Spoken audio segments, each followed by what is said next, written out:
야, 정말 자연은요, 언제나 우리에게 참 즐거운 상상을 주는 것 같습니다. 김유진 아나운서. 그렇습니다. 최근 밤하늘에서 사람들을 황홀하게 만드는 그런 특별한 쇼가 펼쳐졌다고 하는데요. 어떤 내용인지 영상을 통해서 만나보시죠. 지금 보시는 이 황홀한 빛의 움직임, 바로 오로라입니다. 와. 얼마 전 거대한 태양 폭풍으로 지구 곳곳에서 초록빛과 푸른빛이 뒤섞인 오로라가 포착이 된 건데요. 저희 컴퓨터 그래픽 아니에요? 아닙니다. 허허. 그 황홀한 풍경 함께 잠시 감상해 보시죠.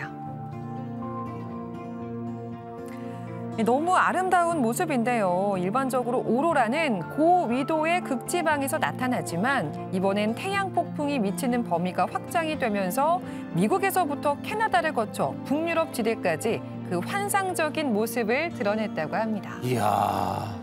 오, 로라! 정말 환상적인데요. 근데 백성문 변호사님 참 요즘 여행을 코로나 국면에서 여행 못 다녀서 진짜 여행만 다닐 수 있다면 저걸 직접 보면 좋잖아요. 뭐 물론 아직 긴장의 끈을 놔서는 안 되겠습니다만 뭐 이제 위드 코로나로 가는 중이고 또 먹는 약도 나온다고 하니까 아하. 이제 머지않아 우리도 직접 가서 볼 수 있는 날이 오겠죠. 저도 꼭 그런 날이 왔으면 좋겠는데요. 네. 지금 말씀하셨던 것처럼 미국이나 캐나다, 영국 같은 데서 저 오로라를 직접 목격한 분들이 SNS에 이제 영상이나 사진을 많이 공유했다고 합니다. 우리 대리만족이라고 그러잖아요. 저 영상이나 사진을 보신 많은 분들이 저 오로라, 한 번 본 저 오로라는 절대 잊을 수 없을 것 같다. 정말 아름답다. 이렇게 감탄을 했다고 합니다. 그러니까요. 참 자연은 우리한테 참 놀라움을 주는 것 같습니다. 지금 전 세계적으로 오징어 게임 열풍이 대단하잖아요. 그래서 그럴까요? 이 나라까지 사로잡았다고 합니다. 홍종선 기자님. 그렇습니다. 전 세계 1억 1,100만 가구가 이 드라마 오징어 게임을 시청하면서 정말 넷플릭스 최고의 흥행작이기도 하지만 모든 OTT죠. 인터넷 TV 통틀어서도 세계 1위를 기록하는 기염을 토했는데요. 네. 사실 중국에는 넷플릭스가 없습니다. 그런데 여기서도 지금 굉장히 인기고 특히 그중에 드라마 중에 나오는 이 게임이 아주 인기라고 하는데 어떤 건지 한번 영상으로 보시죠. 네. 중국 상하이의 작은 가판점 앞에는 오징어 게임을 상징하는 도형 문양, 동그라미, 세모, 네모, 이거가 낙지놀이, 중국에서는 낙지놀이라고 하나 봐요. 네, 한글이 쓰여진 간판이 있는데 낙지놀이. 네, 이곳에서 직원들 쉴 새 없이 별, 우산, 이 모양이 찍힌 달고나, 설탕볶이를 만들고 있습니다. 하루에도 수십 명의 손님들이 달고나를 사가기 위해서 몰려든다고 하는데 원래는 커피를 팔던 집이었다고 해요. 그런데 오징어 게임 열풍 속에 이렇게 달고나를 팔기 시작하면서 대박 행진을 이어가고 있다고 합니다. 그러네요. 아니 근데 손정혜 변호사님, 우리가 알기로는 중국 하면은 한국 문화에 대해서는 일단 문부터 걸어 잠그고 보잖아요. 그런데 이 오징어 게임의 세계적인 열풍은 중국도 피하기가 어렵습니다.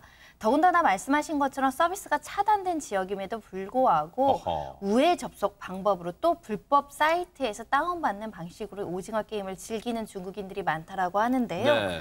이미 60여 개 불법 사이트에서 유통되고 있다는 건데 네. 그만큼 이 오징어 게임이 인기 폭발이다. 특히 이 달고나에 대한 관심이 굉장히 증폭되고 있는데요. 네. 굉장히 많은 중국인들이 SNS에 이 달고나, 뽑기 만들기 도전을 하고 있고 또 내가 만들어서 사진도 올리고 영상도 게재를 한다라고 하는데요.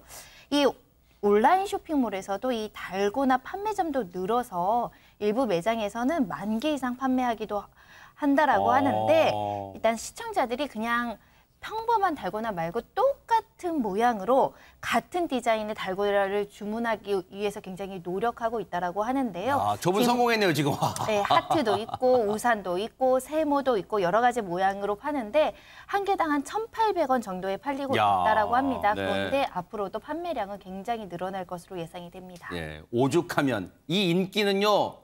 이 중국도 문을 걸어 잠글 수가 없었던 것 같습니다. 이제는 비행기를 타고 영국으로 가볼까요? 영국에서는 지금 이 사람이 언론의 주목을 받고 있다는데요. 김유진 아나운서. 네, 올해로 만 95세인 엘리자베스 2세 영국 여왕이 주요 공식 행사에 처음으로 이것을 들고 나와서 화제가 되고 있는데요. 영상으로 만나보시죠. 차에서 내리는 엘리자베스 2세 여왕의 손에 들린 것, 바로 검은색 지팡이인데요. 웨스트민스터 사원에서 열린 재향 군인회 100주년 기념 예배에 참석한 엘리자베스 2세 여왕은 지팡이에 몸을 의지한 채 교회 안 자리까지 이동을 했습니다. 여왕은 검은색 지팡이를 짚고 교회 안으로 이동을 한 모습이었는데요. 네. 이 지팡이는 여왕이 2004년 1월 무릎 수술 후에 사용한 지팡이로 그 이후에 여왕이 공식 행사에서 지팡이를 짚은 모습이 포착된 건 이번이 처음이라고 합니다. 그래요? 아니 혹시 양윤선 평론가님 엘리자베스 여왕에 대해서 혹시 뭐 건강 문제라도 혹시 생긴 거예요 그러면? 그러게나 말입니다. 영국 왕실은요, 이번 이 지팡이 사용에 관련해서 별다른 입장을 내놓지는 않았는데요. 네. 한 영국 일간지는 이 여왕이 지팡이에 크게 의지하는 모습을 보이진 않았다. 무게를 싣는 것 같진 않았기 때문에 특별히 건강상의 이유라기보다는 거동상의 편의를 위해서 사용한 것으로 보인다라고 밝혔습니다. 네. 일단 저 사진 보세요. 지금 엘리자베스 2세 여왕의 나이가 95세예요.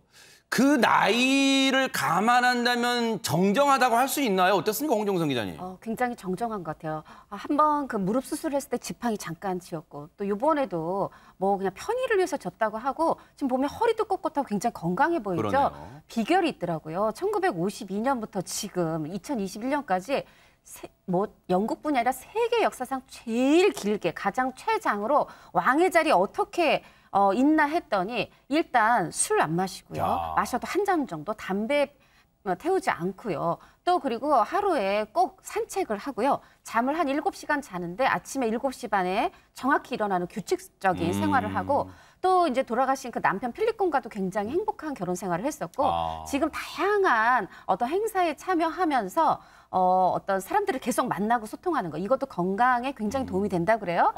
단 하나 조금 과하게 드시는 게 초콜릿 하나라고 하니까 굉장히 애교인 것 같아요. 아하. 엄격한 자기 관리가 건강 유지도 있지만 많은 영국인들한테 지금도 사랑받는 비결 아닌가 그런 생각도 해봅니다. 이제는 영국 찍고 미국으로 건너가 볼까요? 미국에서는 대체 왜 이런 일이 자꾸 생기는 겁니까? 백성문 변호사님. 네, 미국에서 경찰이 일단 피의자 혹은 시민들 향해서 좀 과잉 대응을 했던 것들 많이 논란이 됐었는데 네. 이번엔 좀 충격적입니다. 하반신 마비인 남성을 강제로 끌어내리는 일이 벌어졌는데요. 세상에. 영상을 통해서 만나보도록 하겠습니다. 자, 지난 9월 미국 오하이오주 테네이턴시의 한 도로입니다. 지금 보시면 경찰이 조금 있다가 운전자의 지금 얘기를 계속 뭔가 하고 대화를 있는데요. 나누네요. 네. 조금 있다가요. 이제 머리채를 잡고 이 남성을 지금 보시면 뭐라고 계속 얘기를 하고 있는데 설마. 끌어내리죠. 네, 억지로 끌어내립니다. 네. 이 남성은 뭐라고 저렇게 얘기를 하고 있었던 거냐면 본인은 하반신 마비 환자다. 어머. 도와주세요라고 소리쳤다고 하는데 그럼에도 불구하고 바닥에 눕혀서 저렇게 수갑을 채웁니다. 아니 왜 저런 무자비한 상황이 벌어진 겁니까? 양윤선 평론가님. 일단은 경찰이 수사하려던 이유가 있을 겁니다. 그 이유가 이 남성이 마약 범죄 의심 현장에서 차를 몰고 나왔기 때문에 수사를 위해서 차를 세웠고 이제 차량을 수색하겠다고 요청을 했는데 이 남성이 하반신 마비다. 나는 움직일 수가 없다라고 밝힌 겁니다. 그렇기 때문에 이제 경찰이 남성을 강제로 실갱이 이후에 강제로 차에서 끌어내리는 결과가 나왔는데요. 이 해당 장면을 접한 인권단체는 하반신 마비 남자의 머리채를 잡고 차에서 끌어내리는 건 비인간적인 대응이다라고 강력하게 경찰이 비판했습니다. 당시 저 남성의 다급함이 담긴 고스란히 담긴 그 영상 보시고 이어가 보도록 하겠습니다. Cannot step out. I'm a paraplegic. I cannot. I'm a paraplegic, sir. Because you're getting out of the car. That's not an option. You're getting out of this car.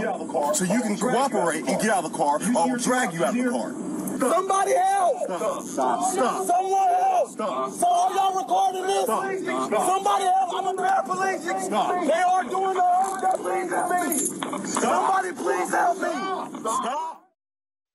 저 영상이 공개된 이후에 미국 내에서뿐 아니라 지금 많은 나라에서도 비판의 목소리가 쇄도하고 있는데 해당 경찰은 뭐라고 얘기를 하고 있을까요? 일단은 저 남성이 하반신 마비인지 몰랐던 것 같고요. 원칙대로 하면 수색에 응하라, 차에서 내려라오는데 몇 번을 고지하고 내리지 않으면 저렇게 강제로 이제 끌어내려야 된다라는 그런 정책과 절차를 지킨 것일 뿐이다. 뭐 매뉴얼을 지켰다는 거예요? 매뉴얼을 지켰을 뿐이다. 이렇게 얘기하고 있는 상황입니다. 허허.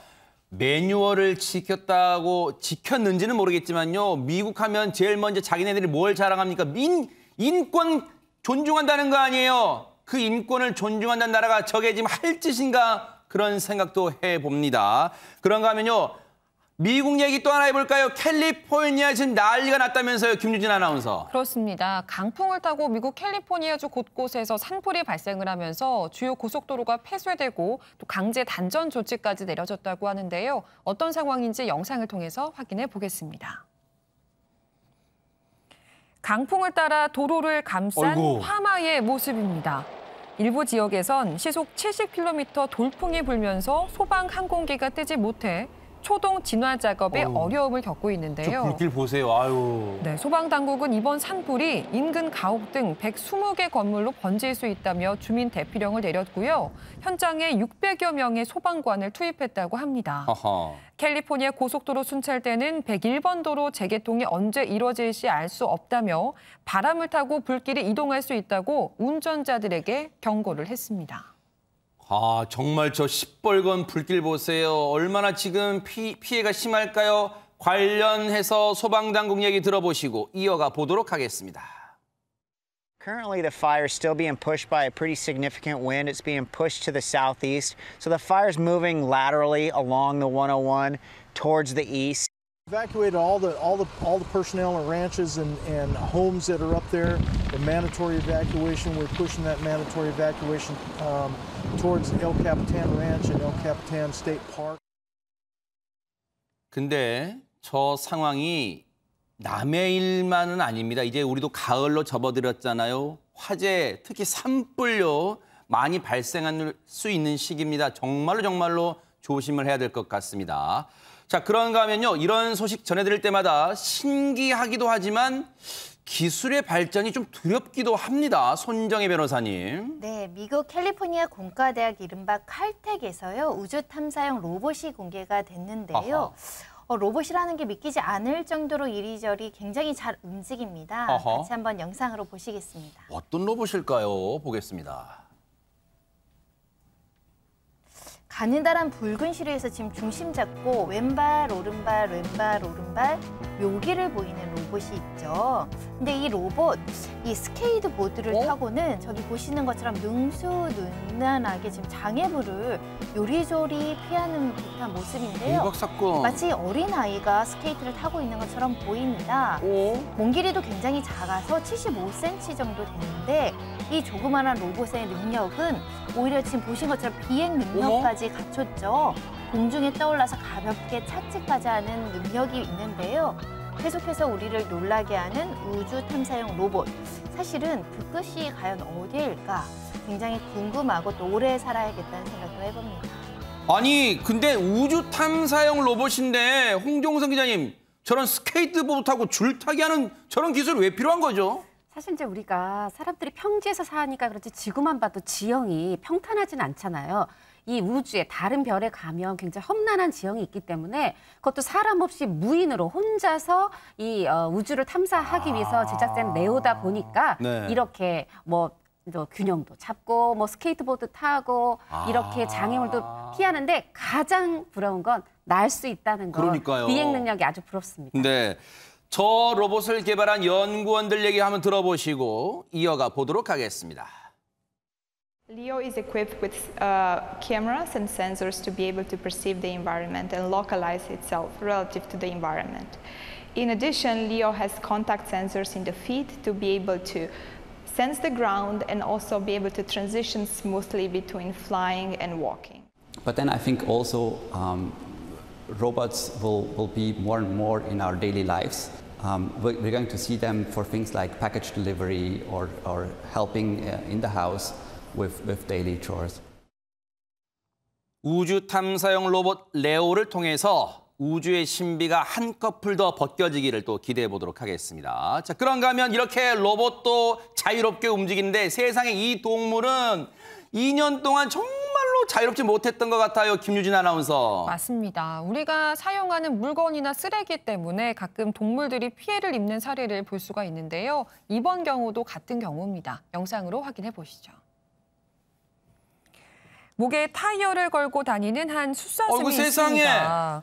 어쩌다 저렇게 타이어가 목에 끼어버린 건지는 모르겠지만 큰 뿔 때문에 다시 빼내지 못한 것 같은데요. 어머. 타이어와의 불편한 동거는 무려 2년간이나 계속이 됐습니다. 아이고. 20kg에 달하는 타이어를 목에 걸고 다닌 사슴. 그동안 얼마나 불편했을지 상상도 되지 않는데요. 네. 그런데 얼마 전 미국 콜로라도의 야생동물관리국이 이 사슴을 포획해 타이어를 빼내는 데 성공했다고 합니다. 하하, 천만다행이에요. 얼마나 무거웠을까요? 그냥 우리가 그냥 목걸이 같은 거, 굵은 목걸이만 해도 정말 목에 무리가 간다 그러잖아요. 그런데 양윤선 평론가님, 조금 전에 보니까 타이어만 빠진 게 아니라 세상에 뿔도 잘린 것 같아요. 그렇습니다. 이 미국 콜로라도 야생동물관리국이 주민의 신고를 받고 목에 이 타이어가 낀 사슴을 포획을 했습니다. 네. 이 진정제를 투여를 하고 조심스럽게 타이어만 제거를 하려고 했는데 안타깝게도 이 타이어의 철심 때문에 이 제거가 원활하지 않았던 것 같아요. 아이고. 그래서 부득이하게 사슴뿔 일부를 좀 제거하는 이런 일이 좀 있었습니다. 네. 인간을 얼마나 저 사슴이 원망했을까요, 세상에. 정말로 이건 다 인간의 잘못이에요. 정말 이제라도 자유의 몸이 됐기에 천만다행이고 뿔이 다시 잘 자라길 또 기대해 보도록 하겠습니다. 그런가 하면 요즘 인터넷은 뭐 먹방에 이어서 요리하는 이 방송도 인기를 끌고 있잖아요. 양윤선 평론가님. 네, 얼마 전에 올라온 이 요리 영상 하나가 누리꾼들이 아주 폭발적인 관심을 불러일으키고 있다고 하는데요. 야, 영상으로 만나보시죠. 저도 좀 배워봐야겠어요. 어떤 걸까요? 더 보겠습니다. 네, 생선 비늘을 손질하는 것으로 평범하게 시작되는 이 영상. 네. 양념을 묻힌 뒤 기름에 넣어 튀기기 시작하는데요. 네. 그런데 이 영상이 왜 주목을 받는고 하니 네. 바로 이 생선이 다름 아닌 영상을 촬영한 여성의 남편이 평소에 귀하게 키우던 관상어이기 때문입니다. 대박 사건! 아니, 이 튀겨진 관상어 위로 하트까지 그려 보이는 여성. 이 소식이 알려지면서 누리꾼들이 남편 속으로 울겠다. 분명히 이거 이혼감이다라는 추측을 내놓기도 했는데요. 네. 이 여성 이렇게까지 과격한 행동을 한 이유가 도대체 무엇인지 궁금해집니다. 아니, 백성문 변호사님, 인터넷 요리 영상 찍으려고 그랬던 건지는 모르겠지만 이거 너무한 거 아닙니까? 근데 이 여성, 이게 전 괜찮을지 모르겠어요. 이 남편하고 사이가. 일단 이 남편한테 어항을 좀 깨끗하게 치워라 이렇게 여러 번 당부를 했는데 계속 이 남편이 귀찮았는지 미뤘었나 봐요. 아이고. 그러니까 여성이 본인이 직접 어항을 청소를 하면서 네. 저 관상어라면 아로나와라는 관상어인데 네. 아로나와가 상당히 허약해져 있는 것처럼 이제 좀 지저분했었나 보죠. 그러면서 문득 이런 생각이 들었대요. 아, 튀기면 맛있겠다. 아이고. 그래서 저런 정말 저 얼마짜리 튀김일까요? 세상에. 아로하나가 진짜 지금 저런 신세가 돼버렸는데 아니 이거는 남편에 대한 말을 듣지 않는데 약속을 지키지 않은 남편에 대한 응징치고는 너무 심한 거 아니에요, 홍종선 기자님? 맞습니다. 지난 7일에 이 영상 쿡방이라고 하죠. 생선 요리 만드는 방법이 올라온 건데 이렇게 생선을 이렇게 통째로 튀기면 맛있나 했는데 그게 아니라 정말 보고 두고 보는 이 관상어였잖아요. 이게 아주 저렴하게 몇십만 원인데 보통 한 150만 원 정도 하고요. 그래요? 비싼 거는 몇천만 원에서 몇억 원 하는 것도 있는 비싼 관상어라고 해요. 하다 보니까 정말 남편하고 무슨 사이에 사다리라도 벌어진 거 아닌가 했는데 남편이 처음에는 슬퍼했지만 지금은 농담도 주고받는 사이가 됐다. 이렇게 네. 아내가 후일담을 네. 다시 한번 영상을 올렸다고 하네요. 이 우울감에 빠져 있을 남편을 위해서요. 이왕 요리한 거 가시를 잘 발라서 좀 떠먹여 드리면서 잘 화해도 좀 해 보시기 바랍니다. 다시는 그리고 저런 식의 응징은 바람직하지 않은 것 같아요. 자, 그런가 하면요. 자, 이번에는요. 미국을 발칵 뒤집어 놓은 그 사건을 짚어보도록 하겠습니다. 김유진 아나운서. 네, 약혼남과 캠핑을 떠났다가 실종됐던 미국 여성의 이야기 저희 뉴스파이터에서도 전해드렸었는데요. 그랬었죠? 이와 관련해서 새로운 내용이 전해졌습니다. 영상으로 만나보시죠. 영상 속 행복해 보이는 커플이 보입니다. 약혼한 사이였던 이 두 사람은 미국에서 캠핑카 여행을 다니면서 이렇게 웃고 즐기는 즐거운 모습을 SNS에 공개해서 유명세를 얻기도 했는데요. 그런데 지난달 1일 어쩐 일인지 남자친구만 홀로 캠핑카를 몰고 집으로 돌아왔고 여성의 가족은 딸이 돌아오지 않자 실종 신고를 했는데요. 네. 이후 경찰은 수색에 나섰고 수색 작업 이틀 만에 여성은 시신으로 발견이 됐습니다. 하하. 그리고 그로부터 지금 한 달이 지났는데요. 네. 최근 이 여성의 부검 결과가 나왔습니다. 그래요? 담당 검시관에 따르면 여성은 목이 졸려 숨진 것으로 드러나 또 한 번 충격을 주고 있습니다. 어머 세상에. 아니 이 사건은요. 뉴스파이터가 이 사건 전해드릴 때부터 뭐 어딘가 심상치 않은 어떤 냄새가 났어요. 그렇습니다. 지금 이 캠핑장 중 한 곳에서 여성의 시신이 발견된 게 지난달 19일이었죠. 그리고 이제 부검 결과가 나왔는데 지금 얘기하는 것처럼 타살 얘기가 나오는데 사실은 지난달 19일에 발견됐을 때부터 검시관이 타살됐다 이렇게 판정을 했었거든요. 네. 그 결과가 그대로 지금 이어진 셈인데요. 네. 당시에 지금 우리가 보시듯이 이 SNS에 올라온 영상이 굉장히 두 사람이 행복해 보였어요. 네. 그런데 이번에 이 경찰이 또 확보한 영상에 보면 좀 이 부부의 이면이 있는데 네. 아내가 남편의 뺨을 때리는 등 뭔가 네. 남편이 뭘 어떻게 했길래 때리고 약혼이죠. 네. 때리는 등 이렇게 뭔가 좀 다투는 모습이 담겨 있다고 합니다. 네. 여기까지는 두 사람이 찍어서 올렸던 다정했던 모습이지만 뉴스파이터가 전해드리고 했던 그 영상 보면 경찰이 도로가에 출동해서 두 사람의 다툼, 여성은 울기도 했던 그런 모습까지도 저희가 보여드렸어요. 그런데 한 달 만에 우려했던 대로 그게 현실이 돼버리고 말았어요. 한 달 만에 나온 부검 결과 관련 얘기 들어보시고 이어가 보도록 하겠습니다.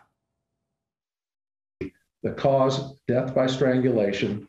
Throttling means that that someone was strangled by human force. There was no mechanical force involved. In a situation like this, nothing is obvious, and so the cause of death required investigation. 백성문 변호사님, 부검 결과 목이 졸려 숨졌다는 건 타살이라는 거잖아요. 그러면 대체 누가 용의자인가요? 일단은 같이 있었던 약혼남이 가장 유력한 용의자일 수밖에 없겠죠. 론드리가. 그러니까 일단은 그 부검 과정에 대해서 좀 얘기를 해주는 게 이 시신이 한 3, 4주 정도 벌판에 그냥 방치돼 있었고 뭐 시신이 매장된 상태였는지 어땠는지 이런 부분들은 세세하게 밝히지 않았습니다만 네. 말씀하셨던 것처럼 목에 졸려서 사망한 것으로 보인다라는 거 그리고 아까 인간의 힘이라는 표현 썼죠. 인간의 힘에 의해서 사망한 것으로 보인다. 어허. 그리고 인간의 힘에 의해서 사망을 했다면 누군가 용의자가 있어야 될 텐데 네. 그때 함께 있었던 이 어찌 보면은 이 론드리라는 약혼남이 가장 유력한 용의자가 아니겠습니까? 하지만 네. 이 부검을 했던 이 검시관은 그 부분은 경찰이 밝혀야 될 일이라고 하면서 네. 수많은 가정폭력과 관련된 죽음 가운데 하나 뭔가 그쪽으로 이 검시관도 생각을 하고 있었던 게 아닌가 생각합니다. 앞서 저 여성의 부모님은요. 저 여성의 생사를 알 수 없었을 때 정말 답답한 마음과 불안한 마음에 앞서 보셨죠. 전단을 만들어서 미국 전역의 시민들에게 제발 우리 딸을 찾아주세요. 정말 우리 딸 무사히 돌아올 수 있도록 도와주세요. 호소를 했었습니다. 그런데 안타깝게도 보세요. 저렇게 엄마 아빠가 애타게 찾았었어요. 그런데 손정혜 변호사님, 저 여성은 돌아오지 않고 홀로 돌아왔었던 약혼남. 그럼 그 약혼남이라는 사람 지금 어디 있습니까? 론드리의 행방이 묘연한 상태입니다. 초기 수사 과정이 조금 더 본격적으로 이루어졌으면 어땠을까 하는 아쉬움이 굉장히 많은 사건인데요. 우선 론드리는 이 퍼티토의 행방을 묻는 경찰에게 수사에 협조적이지 않았습니다. 네. 그러다가 남부의 습지에 이제 캠핑하러 가겠다라고 집을 나선 뒤에 지금 행방이 묘연한 상태이고요. 이 론드리의 변호인도 론드리가 허락 없이 퍼티토의 직불가들을 쓴 혐의로 기소되긴 했지만 이 퍼티토의 사망과 관련해서 관심 인물일 뿐이다 라고 하고 있고요. 그의 소재가 파악되면 사기 혐의에 대해서 조사할 것이다. 이렇게 이제 이 살인과는 이 죽음과는 직접적인 관련성을 부인하고 있는 상황입니다. 해당 여성의 억울한 죽음, 그 원통함을 조금이라도 풀어주기 위해선 반드시 그 약혼남의 행방을 익혀서 철저한 수사가 이루어질 것 같다 이런 생각도 해봅니다. 반드시 뉴스파이터가 이 사건도 따라붙어 보도록 하겠습니다. 자, 분위기를 좀 바꿔볼게요. 이번엔 좀 밝은 얘기를 해볼까 합니다. 백성문 변호사님. 네, 어렸을 때 이런 집이 실제로 있을까? 이렇게 상상만 했던 그런 집이 현실에 있었습니다. 영상을 통해서 만나보겠습니다. 자, 우리 저렇게 들판 가운데 놓여있는 집 한 채 자세히 보면요. 저 집이 움직입니다. 저 장난감 집 아니에요? 네, 제가 알기로 저 하울의 움직이는 속만 움직이는 줄 알았는데 그게 아니었던 것 같은데요. 이 360도 회전하는 이 집을 만든 사람은 바로 올해 72살인 보인 쿠식 씨인데요. 겉모습만 움직이는 집인 걸까 싶어 저렇게 안으로 한번 들어가 봤습니다. 저 꼬마아이가 창문을 활짝 열어보는데요. 바깥 풍경 한번 보실래요? 네, 내가 시선을 돌리지 않아도 움직이는 집 덕분에 파노라마 뷰를 감상할 수 있다고 합니다. 네. 집을 직접 조정하는 것도 이 주인 할아버지의 몫이라고 하는데요. 네. 움직이는 것도 신기한데 더 놀라운 거 사실은 속도 조절도 가능하다고 합니다. 저 회전 속도도 조절할 수 있답니다. 양윤선 평론가 진짜 대박입니다. 대박. 이런 집 어쩌다 만들었을까 했는데 바로 아내 때문이라고 합니다. 와. 대단하죠? 네. 이 집 때에 따라 기분에 따라 네. 또 뭐 일출을 보거나 사람 구경을 하거나 뭐 강을 바라보며 휴식을 취할 수도 있는데요. 네. 무엇보다 가장 신기한 건 백성문 변호사님 잠깐 말씀해 주셨듯이 속도 조절이 가능하다는 겁니다. 대박 사건인데요. 가장 느리게는요 24시간 내 걸쳐서 24시간 동안 움직이고요 한 바퀴를. 와. 가장 빠르면 한 바퀴를 도는데 22초밖에 안 돼요. 멀미나요. 22초 만에 어떻게 돌아요? 심장 질환을 앓는 남편 쿠식 씨가 직접 이 집을 지었다고 하는데 네. 6년이나 무려 걸렸다고 합니다. 세상에 6년 동안 아내를 위한 사랑으로 저 집을 지었답니다. 무한 감동인데요. 관련 얘기 들어보시고 이어가 보도록 하겠습니다.